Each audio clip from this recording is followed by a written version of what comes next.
Let me start this video by saying that I knew next to nothing about Wicked before seeing this movie. I knew it was extremely popular as a stage show, and that it was a prequel to The Wizard of Oz, but I knew nothing about it beyond that. I went in blind. I've also never been one to gravitate toward musicals. I do love the occasional musical like Les Mis, but as someone who mostly loves action thrillers and historical epics, Wicked is something that I didn't think would be my cup of tea.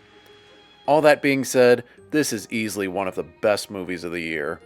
Between the gorgeous visuals, the colorful and creative sets and costumes, and the brilliant performances and choreography, it's easy to see just how much love and care went into crafting this film. If you're watching this video, I'll assume you're already familiar with the story, but either way, I'll be talking spoilers, so here's your spoiler warning. Elphaba, who would later become the Wicked Witch of the West, is an outcast because she was born with green skin. She's also despised by her father and blamed for her sister's disability. Her dream is to meet the Wizard of Oz and earn his respect and favor, which would in turn hopefully get her the respect and favor of society as a whole. She's played by Cynthia Erivo, a Tony Award-winning Broadway star.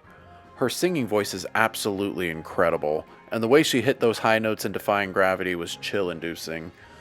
She plays the character in a way that's initially reserved and vulnerable, but as the movie goes on, she becomes more and more emboldened.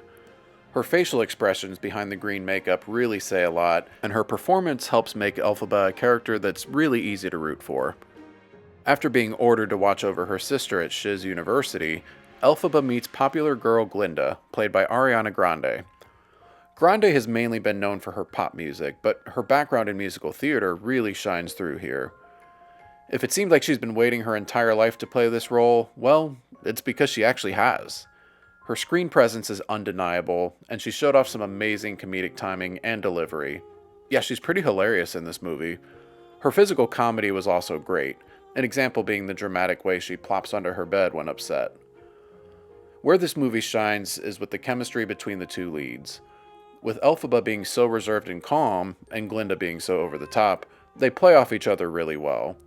A bitter rivalry starts to turn into a legitimate friendship, and the dancing scene at the party was definitely one of the emotional highlights of the film. As I mentioned before, the sets, costumes, and choreography are all extremely well done. The look and feel of places like Emerald City is not only maintained from the original movie, but enhanced.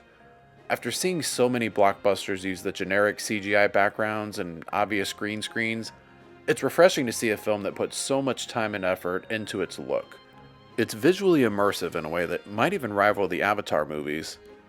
As expected, the songs were well performed, with Popular and Defying Gravity being the standouts for me.